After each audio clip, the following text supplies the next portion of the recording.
A pergunta é: oi, sumido, onde está seu desejo? Se dá pra saber onde é que tá, É uma pergunta que... Não sei se a gente se faz essa pergunta. Tu se faz essa pergunta assim: onde tá meu desejo? Da localização. Eu acho que é necessário, de vez em quando, a gente perguntar onde está o nosso desejo. Em tudo. Em tudo, pra tudo. Em tudo. No trabalho, na vida pessoal. E onde é que tá teu desejo? Então, eu acho que o Brás, ele surgiu nessa ideia da gente falar sobre essa questão da sexualidade, desse apetite sexual, dessa questão do fogo, energia criativa, né, que tá ali se relacionando. Mas tem a ver também, tipo, de como se formou essa sociedade amazônica também para construir esses aspectos, né? Como a gente, como esse ser amazônico, conseguiu formular essa ideia sobre esse aspecto de sexualidade.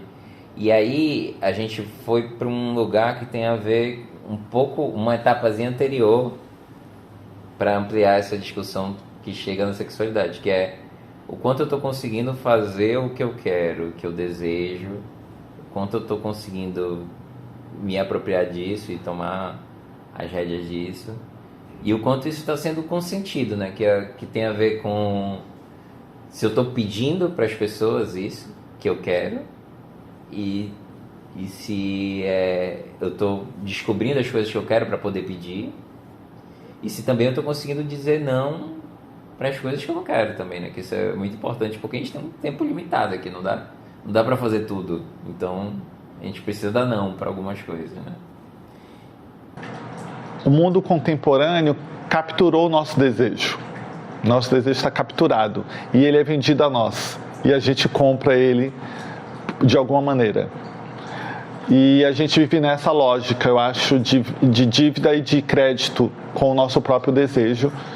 E não é só em relação ao trabalho, eu acho que agora em todas as instâncias da própria vida mesmo, assim, no espaço afetivo, no espaço do trabalho, das relações societais no geral. Então, isso me preocupa, porque eu acho que é uma armadilha tão poderosa, assim, desse momento que nós estamos vivendo, que tem pessoas que conseguem suportar isso, bancam essa estrutura e se mantêm até quanto é possível, né? E tem pessoas que não conseguem suportar, ficam frustradas, depressivas, melancólicas, enfim, um pouco dessa sociedade. E eu percebo que hoje ou as pessoas estão hiper estressadas porque não estão mais desejando, porque estão capturadas, ou elas estão muito depressivas no geral. Então, como sair dessa lógica, que talvez seja uma pergunta bem importante para a gente entender o que é o nosso desejo. Eu acho que as mulheres não estão aguentando mais tantas coisas que elas aguentavam. Pelo menos dentro da minha bolha, né? Dentro, é claro que dentro de um lugar de privilégio. Todos que a gente entrevistou, essa tecla vinha recorrente, né? Porque tem um lugar, assim, né, de que talvez nós mulheres sejamos criadas nessa coisa para aceitar tudo, ou então muito mais uma função de cuidado do que os homens, né? Então, às vezes, eu penso assim nas minhas relações, muitas vezes eu passei por coisas que hoje eu entendo como violências e que na época eu entendia como cuidado, que eu estava cuidando da pessoa. Então eu tinha que engolir alguns sapos, não me manifestar tanto, porque fazia parte do cuidado da relação. Como, por exemplo, o quê? Muitas coisas, Vitor, num tipo de... Quero fazer algumas coisas. Sobre a vida, não precisa ser nem só sexuais, enfim. Mas, será que a pessoa não tá tão legal, então eu vou ter que olhar para ela antes, depois eu falo sobre isso que eu tô desejando. E aí os desejos vão ficando meio que escondidos, assim, porque a outra pessoa precisa de mim. Entende? E isso acho que é muito da formação de como o feminino precisa se comportar nas relações, assim, um lugar que o patriarcado coloca um chip na gente quando a gente nasce. E aí a gente tem que ir se desfazendo desse chip, assim, sabe? Cara, eu não sei, pra mim eu tive numa relação, eu vou falar, nem sei, depois eu corto quando estiver editando. Eita! Não, eu tive numa relação com uma mulher que eu sentia que ela tava esperando que eu desse o desejo pra nós dois, assim. Que eu decidisse... Por vocês dois.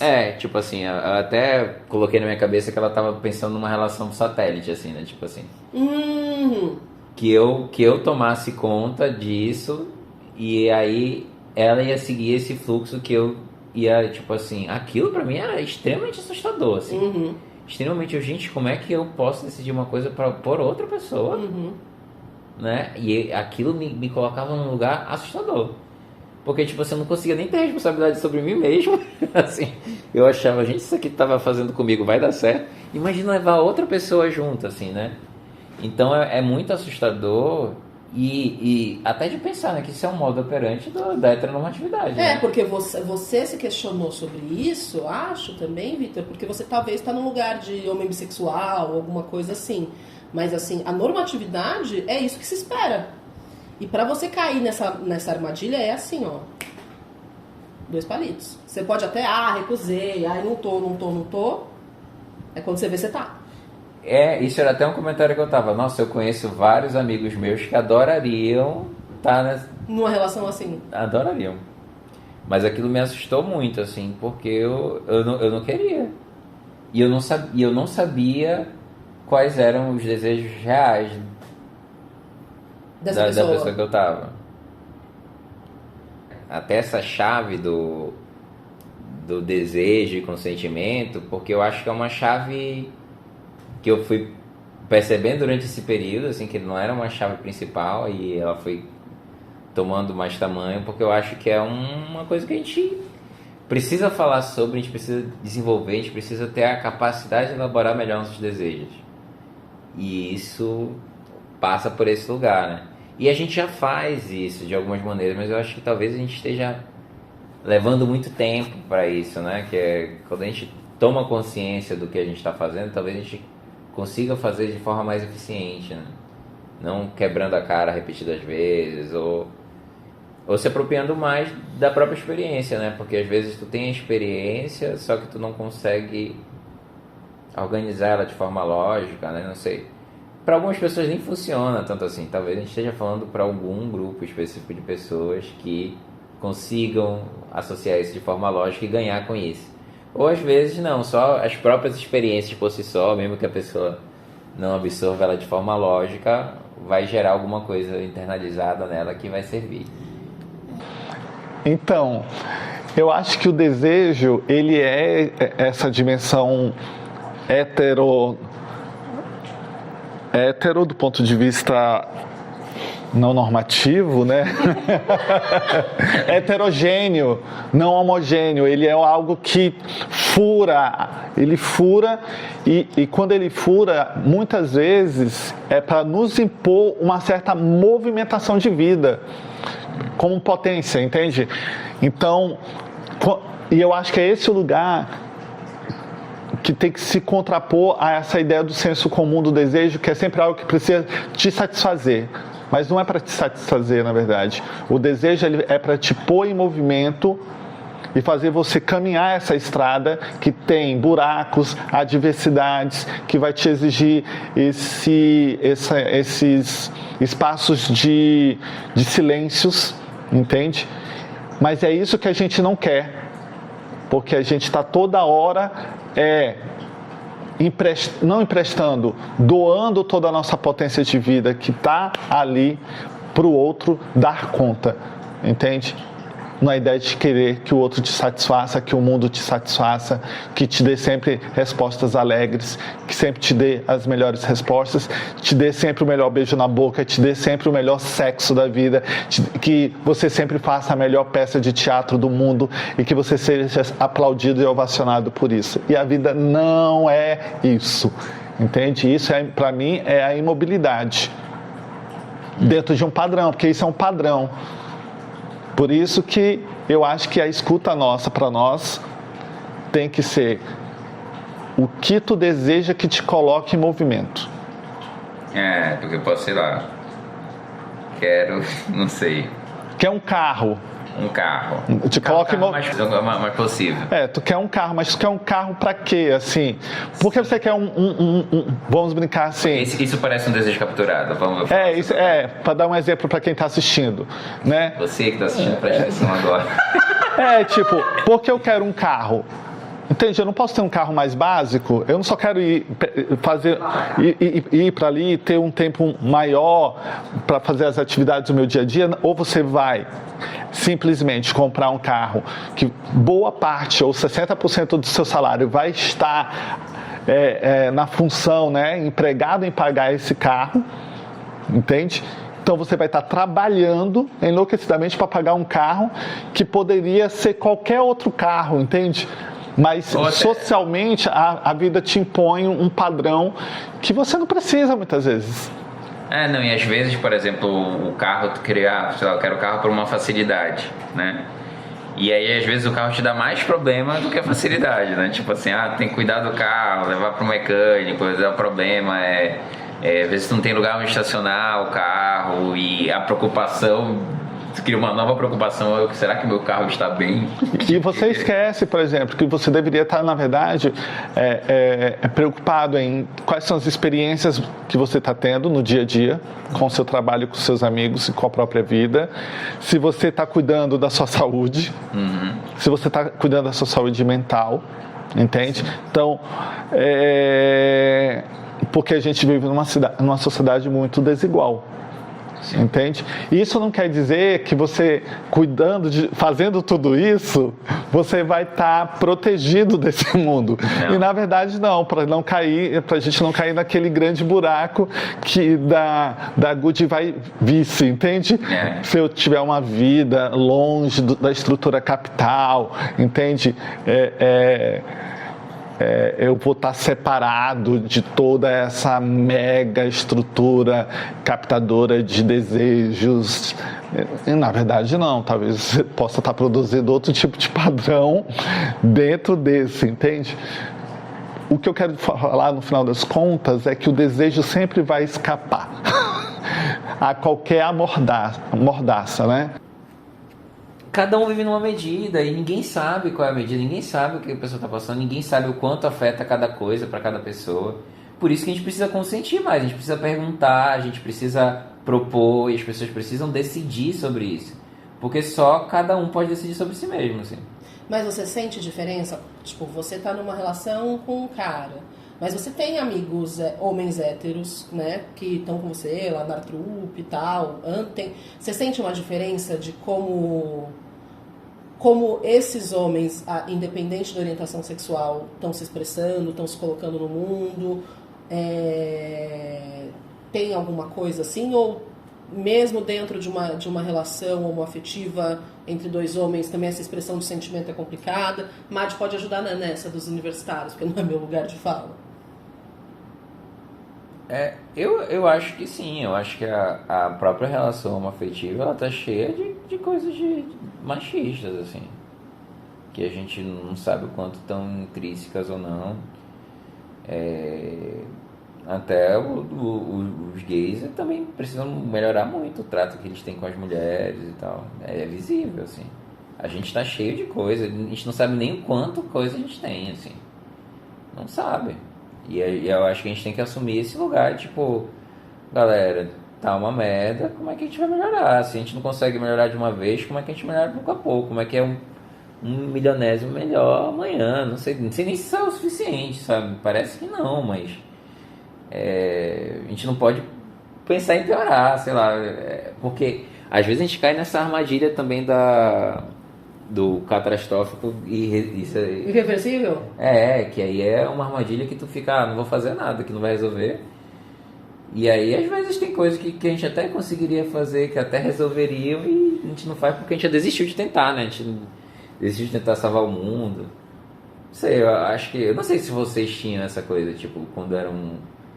Normalmente quando a gente é mais jovem a gente tem mais esse impulso, né? De que a gente acha que a gente vai conseguir fazer mais diferença do que a gente realmente vai fez. fazer, com certeza. Com do que a gente efetivamente fez, assim. Hoje a gente pensa mais pequeno, sabe? Se a gente conseguir mudar o nosso grupo de pessoas, mas se uma atitude mudou, a gente já celebra pequenas vitórias já, porque as grandes elas parecem impossíveis.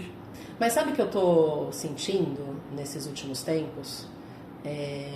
Hoje em dia, eu e muitas amigas, assim, eu tenho muito mais uma visão de futuro de, sei lá, morar numa vilinha com cada amigo tem uma casa, ou então comprar uma casa grande com todos os amigos e aí paga um cuidador, um fisioterapeuta gostosão que para as velhas ficar feliz, se alongando, sabe? Assim, do que uma visão de futuro que eu já tive muito de casamento, de encontrar e formar família, mas é muito mais dentro da minha bolha, mas eu sinto que muitas das minhas amigas ao redor eu tenho combinados, quando a gente ficar velhinha, é nós.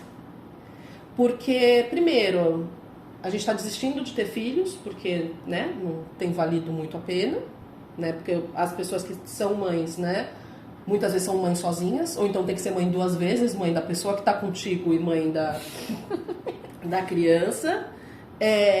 E essa coisa do casamento, de estar com um homem hétero, no caso, já não vale mais tanto a pena, porque talvez seja mais interessante ter vários casinhos, manter pessoas que você fica de vez em quando, e o que a gente entendia como família, como esse contrato social que é o casamento, viram os nossos amigos, assim, sabe? Pelo menos eu tô numa fase bastante assim, de entender, de não me ver que nem meus pais, encontrando alguém pra vida toda e ficando velhinhos juntos e um enchendo o saco do outro pra sempre. Que ali até me preocupo, porque quando o primeiro for embora, acho que o segundo não dura muito tempo, assim, porque ali é meio... Não vejo mais. Eu me vejo muito mais cercada de amigos, né? Tipo, o amigo que cuida das plantas aqui na frente, o outro cuida... E aí meio que numa comunidade meio retiro dos artistas...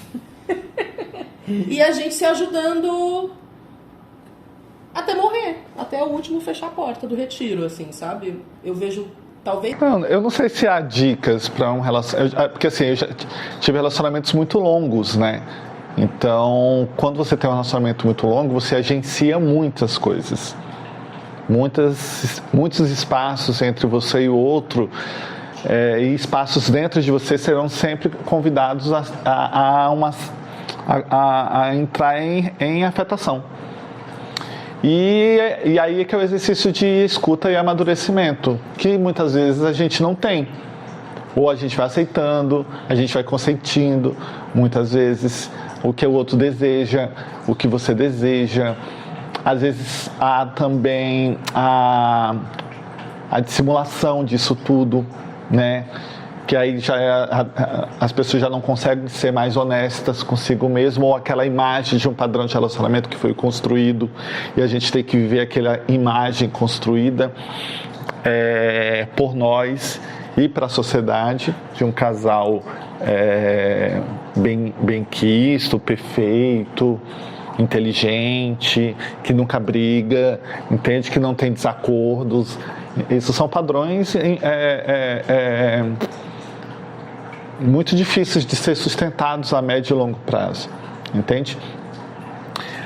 Hoje eu vejo que a gente precisa ser o mais honesto possível no nosso desejo, entende?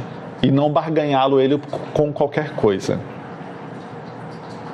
E perceber mais as pessoas, como aquilo que eu falei anteriormente. Eu acho que todas as pessoas estão toda hora dizendo o que elas são. Pelas ações, por algo que deixa escapar e etc. Então, a gente precisa estar atento a isso. Mas também não ser aquele lugar que eu acredito que a gente tenha... Muita gente tem... Eu tenho escutado isso muito, que não há pessoa para mim, entende? Quando na relação... Tenho escutado muito isso. Eu falo assim, mas o que é uma pessoa para você? Ah, a pessoa te falou isso na relação? Não na relação. Não na relação. Tô querendo criar... É porque tá querendo criar uma... Não, eu tenho escutado hoje muitas pessoas falando que não há uma pessoa. Eu estou... Para elas. Mas o que é uma pessoa para ela? Entende? Michael B. Jordan. Se não a reafirmação daquilo que o mundo precisa operar na sua função, em função de você, ao seu desejo. Entende? Ao desejo capturado no fato, entende? Não há pessoa para mim. Assim, mas não há mesmo, queridos que estão assistindo. Não há pessoa para você. Há uma construção de uma relação que haverá muitos conflitos, muitos desacordos, muito amor, entende? Muito silêncio, muito sexo bom, muito sexo ruim, entende? E você vai ter que se haver com tudo isso. Isso é a pessoa para você. Acontece que eu acho que historicamente a gente veio aceitando acordos, ou porque eles estavam ali estabelecidos, ou não, porque comumente eram aceitos, né? Tipo, mesmo que tu fosse lá e dissesse sim para esse acordo, era porque tu eu acho que é isso que tem, né? Vou dizer sim para isso, porque talvez tenha coisa pior. E aí, eu acho que a gente viveu isso por muito tempo, e aí tá tendo uma leve consciência agora de que a gente pode construir acordos, a gente pode ressignificar esses acordos, principalmente a nível de relação, assim, sabe? Tem muita coisa da religião, né, que engessou muito, né? A gente tem muitas nações que são religiosas também, né? Tipo, aqui o ecumênico do Brasil é até meio assim, estranho, né? Tipo, ele é ecumênico para quem, né? Assim, e aí cria uma regularidade, uma coisa, né? Eu acho que, por exemplo, aqui a gente passou... Quando tu tem uma morte cultural, né? Tu tem uma morte de opções também. E aí, sem saber o que tu pode ter, tu também não sabe o que tu pode desejar, sabe? Sim. E quando, por exemplo, a gente tem um processo dos salesianos, ou das pessoas que passaram, por exemplo, aqui pela Amazônia e vão reconduzindo para uma cultura cristã, um povo que não tinha essa ideia, e é uma, tipo assim, não introduz tipo como um opcional, né? Tipo, introduz substituindo uma cultura anterior, e aí a morte da cultura, a gente ficou só o que a gente tinha, a gente nem sabe mais como era. Muita coisa se perdeu para sempre mesmo, tá perdida. É tipo o Atlantis, ou como construíram as pirâmides, sabe? A gente não volta mais. Não vai, são coisas que se perderam para sempre. E tem a ver com essa coisa da nossa capacidade de decidir também, né? O quanto realmente foi decidido isso? Não foi. Não, né? Foi extermínio, né? E às vezes vem de uma política de que você precisa mudar. Então te coloca todo um contexto de que parece que você fez uma escolha, mas tu não fez. Sim. E esse que eu acho que é o lugar mais perigoso que a gente vive, né? Às vezes as pessoas se utilizam de contextos religiosos, às vezes se utilizam de contextos sociais, às vezes se utilizam de contextos afetivos também, né, de que a pessoa quer construir, para mitigar essas opções, e acaba que a pessoa não consegue ter o desejo porque não tem opção. Só vou conseguir ficar vivo se eu fizer isso. E a pessoa está escolhendo o quê? Né? Não, e tem também um lugar de que o capitalismo, ele também ele coopta o nosso desejo, sabe? O que eu desejo de verdade, ou o que é uma necessidade do capitalismo que na verdade eu nem desejo, mas eu acho que eu desejo, que eu preciso daquilo para ser feliz, né? Mas eu acho que tá tudo bem a gente desejar errado, sabe? Tá tudo bem a gente errar, tá tudo bem a gente querer uma coisa e ver que ela não funciona. A questão toda é a gente conseguir errar, sabe? A gente conseguir fazer várias coisas diferentes. A gente precisa ter o direito de errar, a gente precisa ter o direito de consentir. a gente precisa ter o direito de dizer não, sabe? E esse que é o X da questão. Antes que acabe o tempo, eu quero conversar de um desejo que a gente estava falando, tipo, esses dias no café. Eu achei demais, que eu quero te perguntar na frente de todo mundo. Que foi a história que você foi para Cuba, né? Passou um tempo em Cuba agora, estudando lá na escola de cinema. E aí você voltou comendo todas as coisas possíveis e imagináveis por conta do desejo pela comida que você não tinha lá. Putz, cara. Eu achei ótima essa história. É engraçado que tem umas coisas que tu faz e que elas tinham valor na tua vida e tu só percebe quando tu perde elas, né? Como, por exemplo, aqui, a primeira vez que eu saí de Manaus para estudar fora, né? Eu fui estudar em São Paulo. E tipo, pra mim, todo lugar do mundo as pessoas agiam como as pessoas daqui, né? Tipo assim. E aqui as pessoas tinham uma relação muito mais afetiva, né?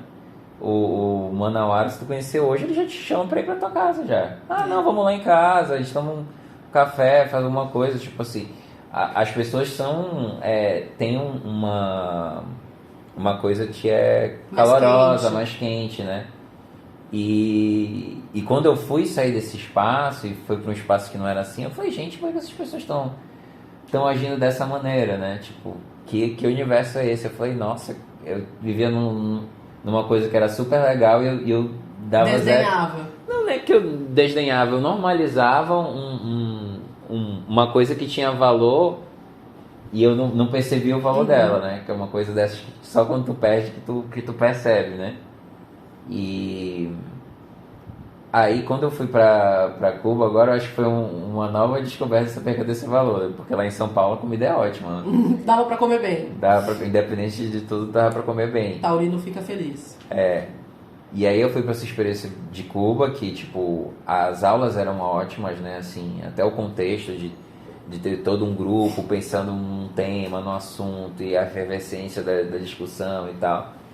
Mas aí a comida, né, que Cuba tá vendo um desabastecimento agora, que é muito triste, eu, tipo, tava com pouquíssimas opções de comida, assim, de vegetais, de frutas, de coisa. Eu, tipo, eu conseguia comer, mas eu não conseguia fazer escolhas de comida. Uhum.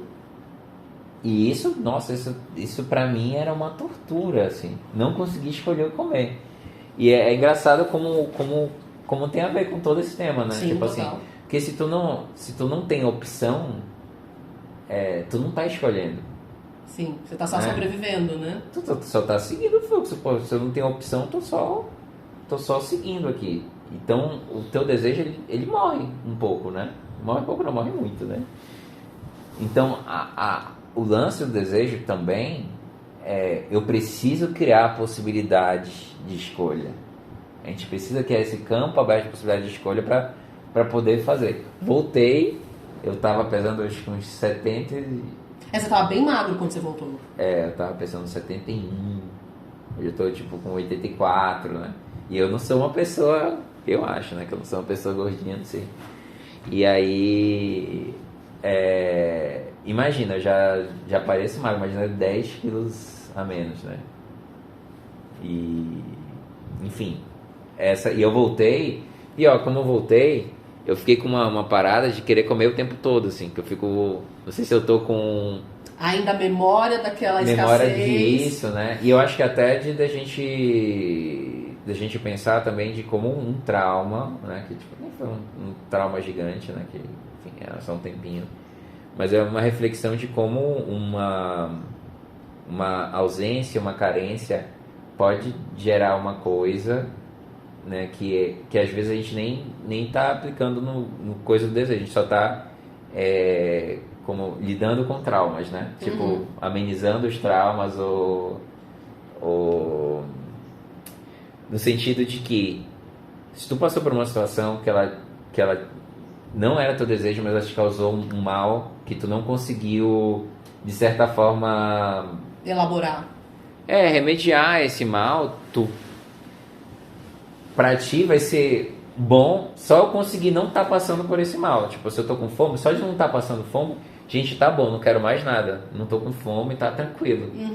E aí é outro lugar de morrer o desejo. A gente tem tanto medo de perder o pouco que a gente tem, que a gente nem almeja outras coisas. Sim. A gente não tem mais a capacidade de elaborar a profundidade do nosso desejo, porque a gente tem medo de perder o pouco que a gente tem. Total. Então isso é um outro lugar também que a gente precisa trabalhar. Tanta coisa. Mas por que fazer tudo isso? Não sei o que lá. Não sei se existe uma resposta específica, mas eu acho que parece que a nossa vida é um pouco melhor, né? Se a gente consegue desejar e descobrir mais desejos. A minha terapeuta, né, já que a gente está... A gente vai entrevistar a sua terapeuta, você sabe disso, né? Na segunda fase. Já que a gente está nessa linha de terapeutizados, ela falou uma coisa que me deu um toque. A gente falou,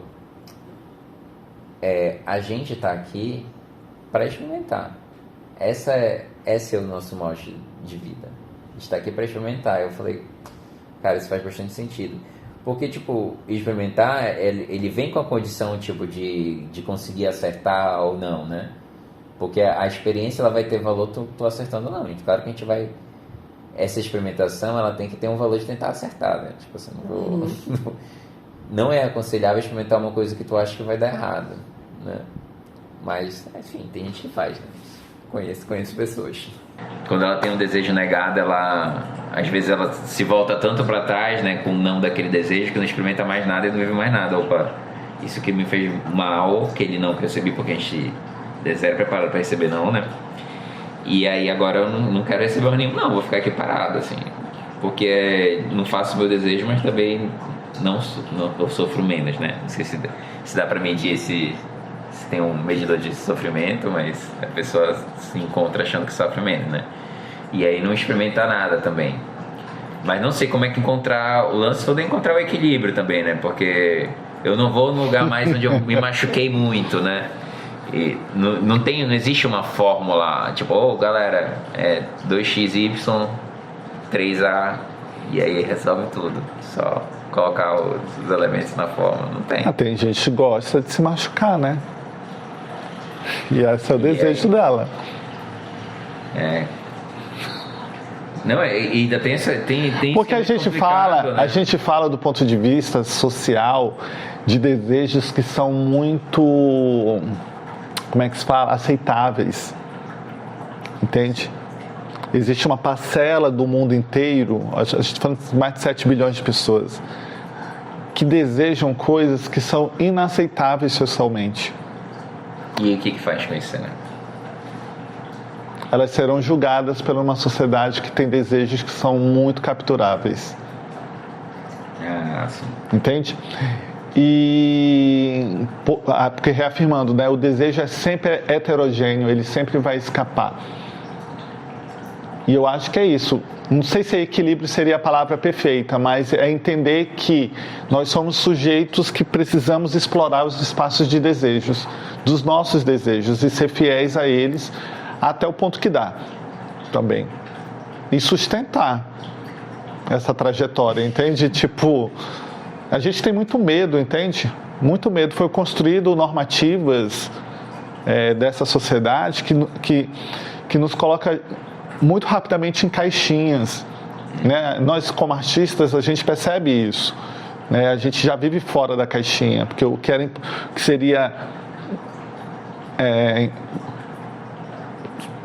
o que é nos imposto, né? Porque você faz isso, a arte não dá dinheiro, enfim, né? Tem várias afirmações que não fazem o menor sentido pra gente, né? Porque nós vivemos disso. Nós já somos resistentes a isso, a gente já está dizendo não a isso, ao que está imposto. Então, mas como fazer isso ser a sua ética, a sua praxis diária? Esse eu acho que talvez seja o principal exercício nosso. E não é fácil. Vai dar angústia, entende? Vai dar instabilidade. Tem dia que vai ser insuportável e tem dia que vai ser muito prazeroso. Eu acho que pelo menos é isso que eu acredito do ponto de vista racional. Não sei se no meu dia a dia eu consigo fazer essa prática, entende?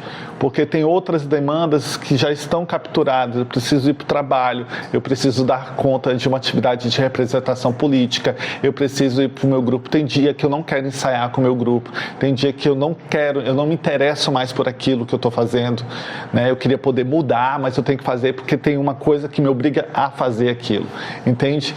Mas eu estou em movimento. E estou muito feliz por estar em movimento. Eu estou muito afetado por isso. Eu acho que está afetado, não vou falar felicidade, está afetado por isso.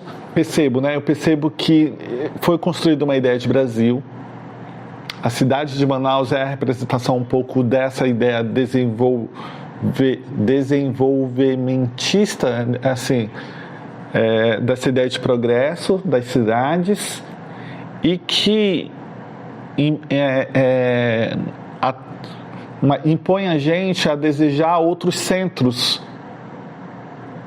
culturais que promovem a cultura, como se a gente não fosse um centro que promove cultura, entende? Então, eu desejo ficar aqui. Eu desejo ser um artista da região. Eu sou um artista do Amazonas, de Rondônia, e quero fazer produzir aqui, e produzo aqui. Eu não desejo, e já desejei, mas não desejo mais ir para nenhum centro que promove a cultura brasileira. Eu acho que nós produzimos a cultura brasileira também. Então, e eu acho que esse talvez seja o maior posicionamento ético do ponto de vista de bancar o teu desejo, permanecer aqui, que é um pouco parecido com o que teu pai permaneceu na Terra e fez da Terra a versatilidade possível daquilo tudo. Então eu acho que nossa função aqui no Brasa, para entender esses Brasis e a ideia de desejo, é bancar e sustentar esse espaço aqui, geográfico, afetivo, político, artístico, porque quando a gente sustenta isso, eu não estou falando, aí a gente recobre tudo aquilo que a gente falou. Não vai ser fácil, vai ter adversidades, vai ser angustiante, vai ser insuportável, mas é a trajetória. A gente vai promover cultura que esteja num diálogo muito mais interessante e profundo com esse lugar que nos produziu e nos produz e é de alguma maneira a extensão do que nós somos. Eu não acho que a gente consegue mudar, mas aí o que a gente faz? A gente vai ficar sofrendo? A lógica não dá conta. Uhum. É melhor a gente tentar ser feliz da maneira que é possível, sabe? E existem possibilidades, existe num lugar do microcosmo possibilidades. Eu acho que ele tem a ver com a tua ida lá no seu pai. Eu acho que a minha produção tem a ver com a minha ida na beira dos Solimões e ver o rio passar, sentado num tronco de árvore. Tem a ver com Manaus, tem a ver com as relações daqui. E eu acho que a gente não pode desmerecer como isso nos afeta artisticamente. Mesmo que a gente ache em alguns momentos, a gente agora é um debate completamente político, né? Como a gente acha, a gente muitas vezes, é atrasado, parece que as pessoas não compreendem bem o que está acontecendo, mas é o modo que a gente tem de viver. E a gente vai ter que haver com ele. E esse é o exercício. E suportar, entende? A gente está fazendo alguma coisa interessante. Desse ponto de vista, o nosso desejo não está sumido. Ele está assumindo uma posição, e assumindo a posição, eu acho que é a nossa principal ética. E eu finalizo assim.